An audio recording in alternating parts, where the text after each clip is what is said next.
Everybody, this is Perch. One of the common questions I get is what kind of comics do I like? What characters do I like? And what would I recommend? I'll be honest with you. I always struggle with that question a lot.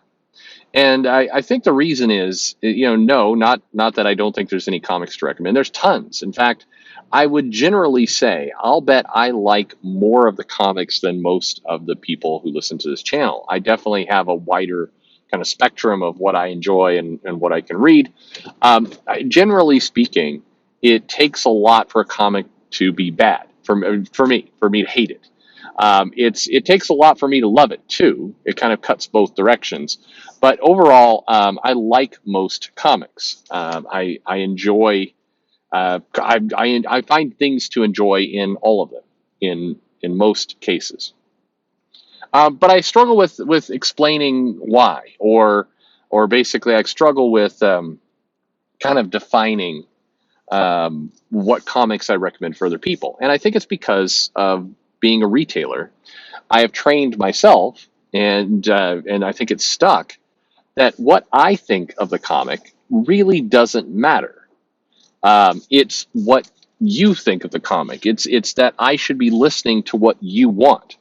Do you tell me, hey, I like sci-fi stories and I don't like them too gory though. I don't want dystopian kind of future stuff. I would rather have something that is, a little bit more comedy, a little bit more action. That's really what I'm looking for. If you tell me that, then I might say, okay, well, here's an era of Guardians of the Galaxy that kind of fit that bill. Here's some of the World War Hulk stuff. You might like that. Hey, if you want to go further back, you like big world building type stuff, then 80s Legion of Superheroes is where you want to go. But you don't want to go for late 80s when they kind of deconstructed the Legion. It got a lot darker and grittier and everything else. I love that 5 years later era of Legion. I absolutely adore it. But if you tell me you want something a little bit more lighthearted, I'd be an idiot to recommend that to you. So I'm not going to. But that's kind of how I'm trained. I'm trained to listen to what you want and then kind of reach into the encyclopedia of what I know about comics and pull out some recommendations based on kind of your preferences. That to me is how it should be. And I think in many ways, one of the things that I think has changed or been broken more recently with comics is that I think the publishers, and in some cases the creators, should have the same attitude. There was a shift at some point, maybe in the last 10, 15 years, maybe more recent than that, where it became kind of a dirty thing to ask the customers what they liked, what they wanted. It became a negative. It's one of the reasons why I dislike the attitude around The Last Jedi. No, not because Rian Johnson was trying to insert certain politics or any of that stuff. It was the phrase, we want to subvert expectations. We don't want to give the fans what they want. We want to give the fans what they need. We're going to give them something unexpected. Okay, that sounds good, but it also sounds like you're not even asking the fans what they want. You're not even, trying to understand. Fan service used to be something pretty cool. In fact, you can look at some of the old Marvel bullpen bulletins and even the DC comics, and very proudly they will talk about fan service. They will talk about we're trying to match what fans want.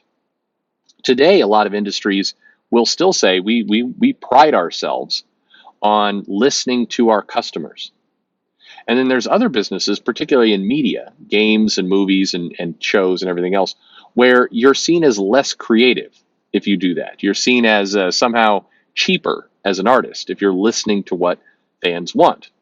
The peculiar one, remember the Sonic the Hedgehog deal where they put out the trailer and Sonic looked weird and then they went back and did a bunch of additional CG work and they improved it? Do you remember the backlash from the critics of saying you never should have done that? You never should have submitted to listening to the fans. Toxic fandom was thrown around a lot. But what was toxic about it exactly? What was the big negative? Was it that fans were saying, oh my God, this looks terrible, and that hurt the feelings of some of the people who worked on it? I'm sure it did, by the way. I'm sure people who worked hard on that character design did feel attacked. I'm sure they did feel terrible that they had this big backlash against what they had done. That's not going to be fun. I'm sympathetic to how shitty that must have been for that person or that group of people. It must have been awful. But at the same time, if you put out a mass produced product and people don't like it, we shouldn't force people to have it just because we're trying to protect the feelings of the creator who did it. It's not how it works. If you do your own piece of art, your own personal creation, and you put it out there, you have every right to tell people, this is my vision, this is my thing. If you don't like it, piss off. But the second you step into, mass, product creation, that fan reaction, that customer reaction tends to matter. And I think there became this attitude of not wanting to listen to the fans, of telling people, this is what you'll enjoy, this is what you should look at, this is what you should read, this is what you should watch, this is how you should play the games, all that kind of stuff. And it became a bad word, a bad thing to listen to fans. I don't think it's a bad thing to listen to fans.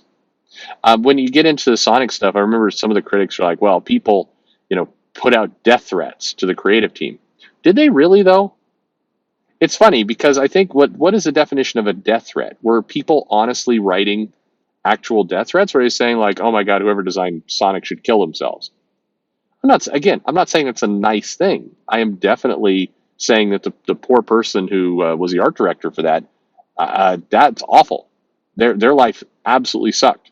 They need a beer. If I ran across that person right now, I'm like, I'm buying you a beer, maybe mini beers, and I feel bad for how bad that must felt. I feel bad. Still, the right thing to do is change character because you're putting out a product you want to sell. And again, it goes back to another video I made. If we're all supposed to be kind of jokey and snarky on social media, then, what line are we going to take? The person who said, oh my God, the person who designed Sonic that way should kill themselves, didn't actually mean any of that. The poster who wrote that, maybe insensitive, maybe it's a bad joke, all the rest. That person did not actually mean anybody should take that seriously. Let's all calm down, both to each other and to ourselves. Let's all take each other and ourselves a lot less seriously. Nobody actually intended that. Was it a shitty thing to say? Sure. But let's stop with the death threat stuff, because that's way out of hand, and it's taking away from actual real problems and people who actually suffer that kind of stuff. But that's my mode when you ask me what do I like, is generally to say, what do you like? You tell me what you like, then I'll give you some ideas.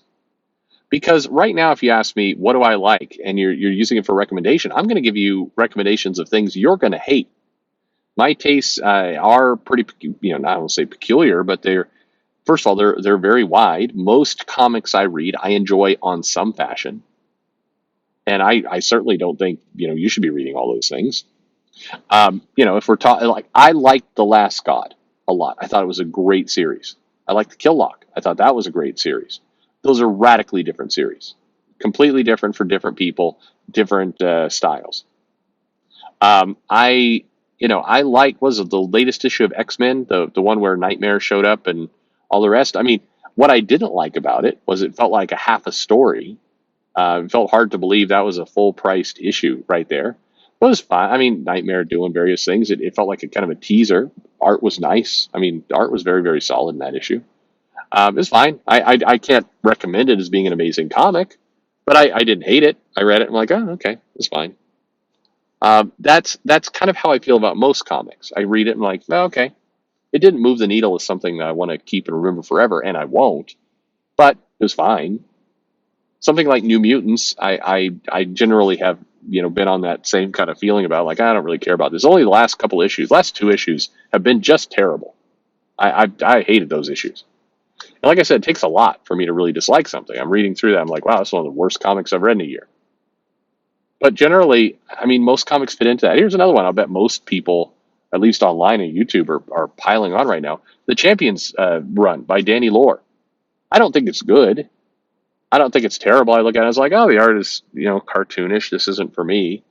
But, I understand what they're going for. And, this kind of art fits the kind of story it's being told. And I think it's overly simplistic. And, but I don't, it's just kind of there. It's not like Iron Man or Iron Man 2020 or current Iron Man levels of just feeling like they're jabbing kind of nails into my head. By contrast, I loved Invincible. There are some comics absolutely I pick up and I feel compelled to read them over and over again. I mentioned that 5 years later run of Legion. I love it. Depending on what you like, you might not. I loved Invincible. If you don't go in for the super ultra gore that comes into that title from sometimes, you might not like it. But I enjoyed it. I enjoyed the way the gore would be rolled out of nowhere in many cases as a shock vehicle. I think that was done effectively. But again, your mileage may vary. Love Claremont's X-Men in the '80s, absolutely. There's all kinds of runs in all kinds of areas. I thought Three Jokers was solid. I liked the mood that Jeff Johns established there. I thought it was solid. I thought it was really good. I liked Primer a lot. Completely different book. I thought that's something that's aimed at kids. Very effectively did the job. Very, very solid what happened there. I thought that was a really well done title. I'm really enjoying Jeff Thorne's Green Lantern right now. A lot of people can't get past the covers and the fact that they put Joe and Teen Lantern on the cover as if they're doing things that isn't even appearing in the book. I have this sneaking suspicion in the back of my head that Thorne's like not even going to remotely get close to, completing a true epic of a true arc before they pull the rug out from under him and reboot the book or move on. So I feel a lot better about what I'm reading if I knew he was going to be on the book for, say, 36 issues.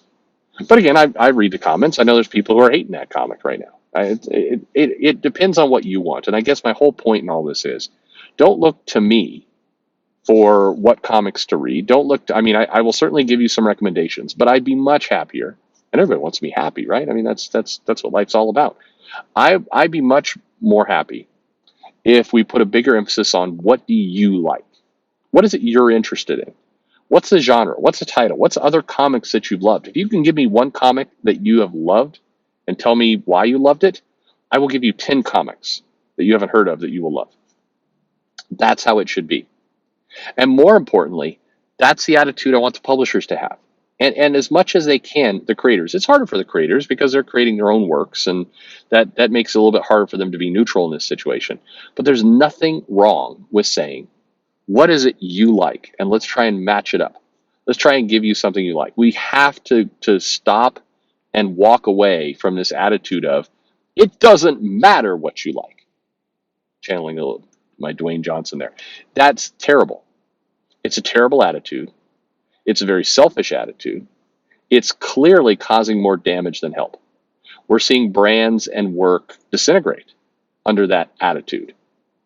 It's absolutely self-serving. It adds no value to anything, and it's incredibly arrogant. At the end of the day, we are producing, or they are producing, products for the mass market. That means caring about what people think of it is important. It's not shameful, doesn't diminish from their art. Doesn't mean you have to sometimes when this comes out, I think Eric Larson was responding to this at one point. You're like, oh, so we should just take orders and you just tell us what to draw and then we'll draw it. Of course not.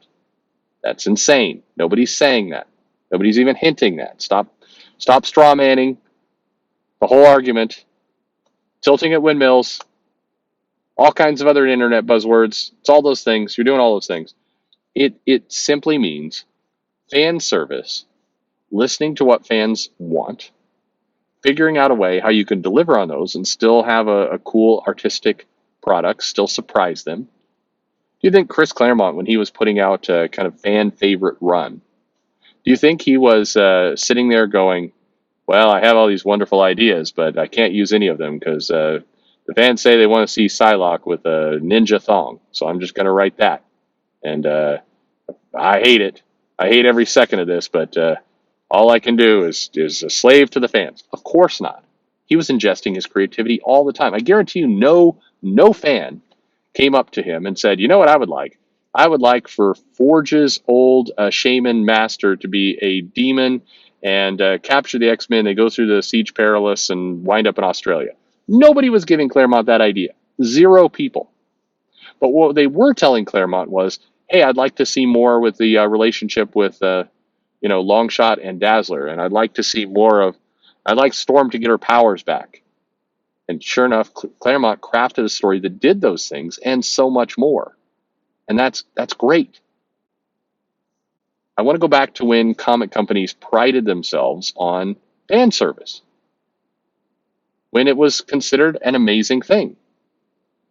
That was a healthier industry. It was a more attached industry. The crazy part is, I think the creators enjoyed it more too. They felt a better connection to the fans.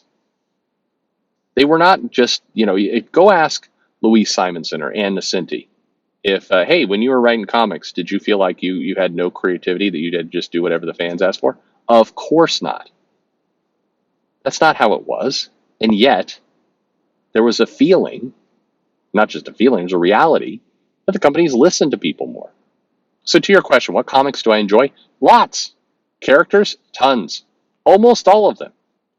The funny thing is, almost every single comic book with a good story is going to put out something I'll enjoy. Everybody's going to put out runs I love and runs I hate. That's okay. That's great. I'm very happy with that idea. I have a huge amount of optimism that there's a story out there for every character that I will enjoy. Just have to get to it. But I want to hear what you like. You are the one that matters. You are the one that's important. And that's how it should be for all of us. Anyway, there you go. There's my answer. And thanks for listening.